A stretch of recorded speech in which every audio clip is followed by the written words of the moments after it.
Est-ce qu'aujourd'hui, là, si on te donne un téléphone, et puis on te dit il faut aller dans Google Play, et que le téléphone, ça fait 3 ans, on n'a pas mis ton téléphone à jour. Il n'y a pas eu de mise à jour dans ton téléphone, mais c'est un nouveau téléphone. Et puis on te dit, voilà un vieux téléphone qui est à jour. Tu vas prendre quel téléphone? Le téléphone qui n'est pas à jour, là, même si c'est nouveau, là, le temps qu'il va se mettre à jour, là, il ne pourra pas répondre à tes besoins. Alors que le téléphone qui est vieux, là, puisqu'il est déjà à jour, là, tu peux faire tout ce que tu veux sans problème avec. Et puis c'est nous, on va venir blaguer pour nous dire non, chaque 5 ans, on n'a qu'à changer nos dirigeants. Et puis toujours, on va être dans les mêmes problèmes. Les gens vont venir dans nos pays pour voler seulement. Chaque fois, les Blancs, là, chaque fois que le monde change, les Blancs vous blaguent, chers Africains. Chaque fois que le monde change, les Blancs vous blaguent, en fonction de leurs intérêts. Quand il y avait la colonisation, là, ils ont utilisé l'église catholique pour venir nous convaincre que la colonisation était une bonne chose. Et que la colonisation, c'était pour apporter la civilisation aux peuples barbares et indigènes. Ils ont même fait le code des indigènes. Et celui qui se comportera comme les Blancs, celui qui parlerait la langue des Blancs, celui qui va s'habiller comme les Blancs, ils ont supériorisé ces personnes-là sur les autres tribus qui étaient collées à leur tradition. Je vous donne un exemple. Au XIVe siècle, ça veut dire dans les années 1300, là, l'Occident était encore dans la barbarie. Il suffit de voir la naissance des pensées philosophiques et idéologiques de l'Occident. C'est après le XIVe siècle. Lorsqu'on vous parle des siècles des Lumières, c'est à ce moment-là que l'Occident a commencé à avoir contact avec la vraie connaissance. Mais déjà, au XIVe siècle, il y avait l'université de Tombouctou. Il y avait l'université de Tombouctou. Là où les Européens n'avaient même pas encore accès à la connaissance. Et à l'université de Tombouctou, on enseignait tout ce que vous connaissez, la science, l'astronomie, l'astrologie, et les mathématiques, tout. Je ne rentre pas dans l'Égypte parce que nous, on n'a pas connu ça.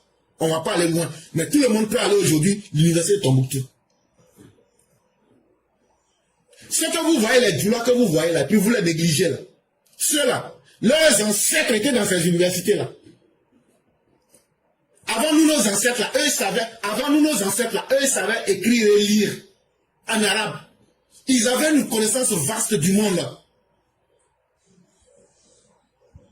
Mais quand les colons arrivent dans nos pays, ils constatent que les peuples qui sont mieux structurés, les peuples qui ont un leadership où c'est organisé, ils se disent, on ne pourra pas percer ces gens-là facilement. Et même mieux encore, on voit qu'ils savent écrire et lire dans la langue arabe. Et donc ils ont une base de connaissances. C'est ceux-là qu'il faut combattre. Et donc qu'est-ce que les colons font? Ils envoient le christianisme comme un modèle pour combattre. Parce qu'eux pensaient que le fait que les gens sachent lire et écrire en arabe, là, c'était d'abord la religion. Et donc ils apportent le christianisme pour dire si tu deviens chrétien, tu es mieux que l'indigène. Si tu deviens chrétien, tu dois être un homme civilisé. Et voilà, qu'est-ce qu'ils font? Ils vont vers les peuples qui n'ont pas de structure sociale bien cadrée. Vers les peuples qui acceptent facilement leurs contacts. Et qu'est-ce qu'ils font dans nos différents pays? Ils rendent supérieurs à ces peuples-là aux autres peuples en stigmatisant les autres. C'est ce qui fait qu'aujourd'hui, vous avez l'impression que les gens du Nord, même l'expression, ils ne sont pas allés à l'école. Non. Ce n'est pas qu'ils ne sont pas allés à l'école. Ils disent qu'ils ne sont pas allés à l'école des Blancs occidentaux. Mais ils sont allés à une école bien avant, même les Occidentaux. Et ils ont une bien meilleure connaissance. Et pendant la colonisation, c'est ce qu'ils ont fait pour pouvoir diviser nos populations. Et après, ils sont restés à Berlin. Ils ont divisé l'Afrique. Et pourquoi ils ont divisé l'Afrique? Parce qu'ils se sont rendus compte que si on laisse l'Afrique dans cette structure actuelle, tôt ou tard, les gens vont finir par revenir à leurs habitudes. Donc, ils ont divisé les pays. Et ils ont imposé leur langue. Si nous leur faisons parler des langues différentes, et que nous leur donnons l'impression qu'ils ne sont plus les mêmes, on a divisé des mêmes pays à des frères et des cousins. L'autre parle allemand comme le Togoland, l'autre va parler anglais au Ghana et l'autre va parler français en Côte d'Ivoire. Alors que c'est le même peuple. Et donc, ça c'était l'une des étapes. Quand la colonisation finit, ils nous mettent dans les États partis. Non, dans les partis États. Ça veut dire un parti mais qui incarne l'État lui-même. On appelait ça les partis uniques. On peut appeler ça aussi les partis d'État. C'est qu'eux ils décident, c'est ça. Mais ils prennent leurs décisions directement avec le colon. Et ça n'a pas été une époque. Quand j'imagine le PDG RDA, quand on parle de RDA, beaucoup d'idiots ne savent pas de quoi il est question. Le PDC là, c'est un parti africain. Le RDA là, le RDA, le Rassemblement démocratique africain, ça partait jusqu'en Afrique centrale. Et c'est pourquoi quand vous allez en Guinée, vous allez voir le PDG RDA de Sékou Touré, le PDC RDA de Félix Houphouët-Boigny, et etc., etc.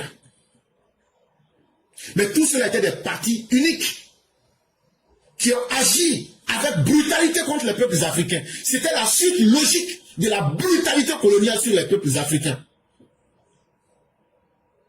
Quand le mur de Berlin est tombé, c'est de la vraie histoire de notre monde que je suis en train de vous parler. Il n'y a pas de sentiment, il n'y a pas de mystification. Et je veux que tout intellectuel, toute personne qui dit qu'elle est un intellectuel, venez, on va venir ici, devant un peu, on va venir parler. Et on va dire la vérité aux gens.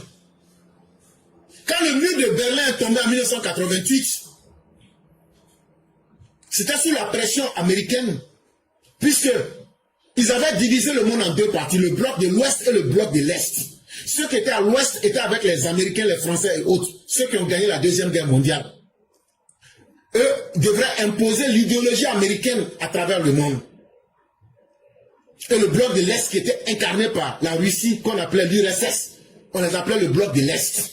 Et c'est dans le communisme. C'est là que vous avez vu les révolutionnaires comme les Che Guevara, comme l'homme de Cuba, Fidel Castro, et etc. On parlait que des révolutionnaires. Mais quand le mur de Berlin est tombé, ils ont compris que le monde a changé. Et que les gens vont s'interconnecter. Les gens vont commencer à s'interpénétrer. Qu'est-ce qu'ils ont proposé à nos États africains? Vous faites maintenant le multipartisme. Vous faites le multipartisme. Pas parce que ça va vous arranger. Ce que vous disait était vrai. Le multipartisme ne pouvait apporter que des conséquences. Parce que vous ne nous aviez pas apprêtés à cela. On ne demande pas à un enfant qui naît de marcher en même temps. Mais les Blancs, ce que je suis en train de vous montrer depuis la colonisation jusqu'à aujourd'hui, ils ont toujours agi d'abord dans leurs intérêts. Tous les changements politiques qu'ils imposent à nos pays, c'est d'abord dans leurs intérêts, ce n'est pas dans l'intérêt des Africains. Et donc ils disent que vous le voulez ou pas, vous allez accepter que des différents partis politiques soient créés dans vos pays. Mais ils n'ont pas calculé les conséquences. Alors que non, ils savaient les conséquences.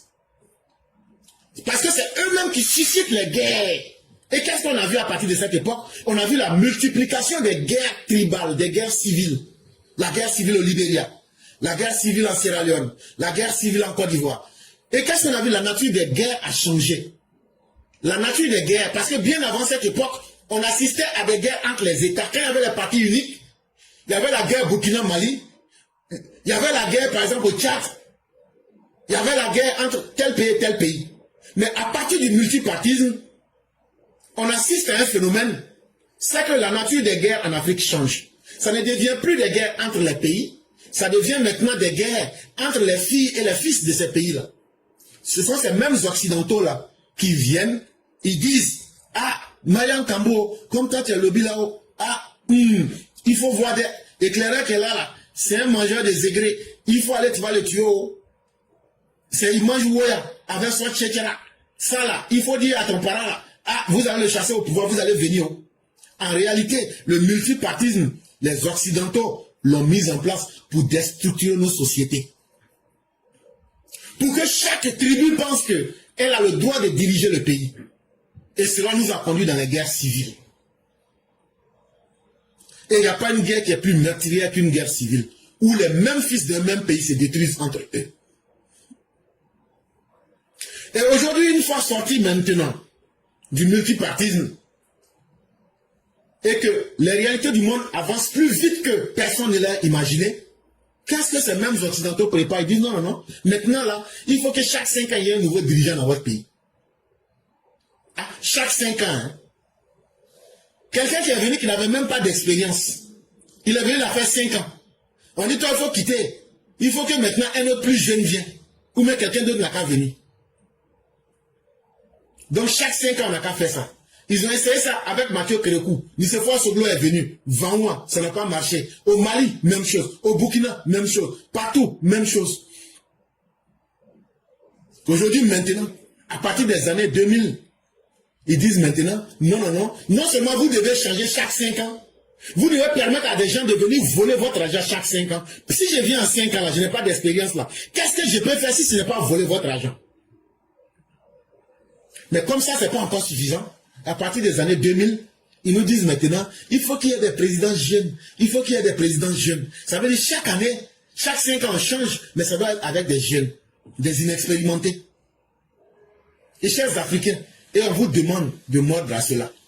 L'âge et la durée n'ont rien à voir avec l'aspect pragmatique. Quand on est un dirigeant là, est-ce que chez eux en Occident là, eux ils acceptent de mettre des dirigeants incapables?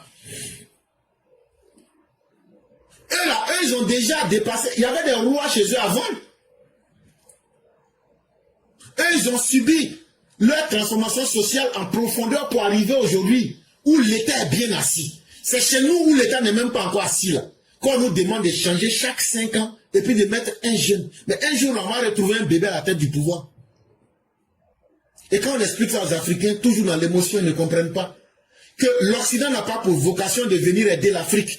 L'Occident et le monde ont pour vocation d'exploiter ceux qui jouent les couillons. Et il n'y a pas un peuple qui joue les couillons mieux que les Noirs. Et aujourd'hui, c'est ce que l'ambassadeur Claude Seigne était venu expliquer. Quand tu regardes le jeu actuel pour la Côte d'Ivoire, est-ce que quelqu'un qui a de l'expérience n'est pas mieux qu'un président stagiaire? Et surtout des gens même qui n'ont aucune approche de la gestion de la chose commune. Des gens qui sont dans leur propre monde et qui veulent abuser de la Côte d'Ivoire. Des gens qui veulent tromper le peuple avant de venir s'accaparer des biens de ce peuple. Et donc, chers Ivoiriens, la rhétorique, la sophistique, le mensonge, les belles paroles qu'on vous dit pour vous tromper là, ça ne s'inscrit pas dans la stratégie du RHDP. Mais ce que nous vous disons là, on met l'expérience et la stabilité comme des arguments électoraux face à une opposition qui n'a rien d'autre que de critiquer, mais sans être capable de proposer des alternatives qui soient mieux. C'est facile de critiquer, mais il faut être capable de proposer encore quelque chose qui soit meilleur. C'est vrai qu'aucune position ne peut faire l'unanimité. Si le RHDP pensait que les opposants n'allaient pas critiquer, c'est se mettre les doigts dans les yeux. Les détracteurs ont tout le droit de dire ce qu'ils veulent. Mais Alassane Ouattara, là, il vous dit, moi, là, j'étais mieux payé que Bill Clinton. Il n'est pas un assoiffé du pouvoir. Mais c'est parce qu'aujourd'hui, quand il regarde les dangers qui sont en face de nous, est-ce qu'il faut inscrire la Côte d'Ivoire dans un immobilisme? Parce qu'on a fait un renouvellement. Et puis on va retourner en arrière. Alors qu'on vient de sortir d'une guerre civile de 2002 jusqu'en 2011. Ayons quand même un peu pitié du peuple. Ayons un peu pitié du peuple. Et puis c'est quand qu'est-ce qu'on va apprendre à faire de nous-mêmes des pays qui ont des institutions fortes. Pour laisser un avenir à nos institutions, il faut d'abord passer par la stabilité et non le changement. Si on veut des institutions fortes là, il faut des hommes forts. Et ces hommes forts là, c'est dans la stabilité qu'ils peuvent instituer des institutions fortes. Et après le changement. Mais on ne fait pas le changement comme ce que Chakadja a fait. Il vient d'abord dire qu'il est candidat et après il se rend compte qu'il ne remplit pas les conditions et qu'il ne connaît pas la constitution. Nous on ne va pas avancer comme ça. Lui on me dit je ne connais pas la constitution.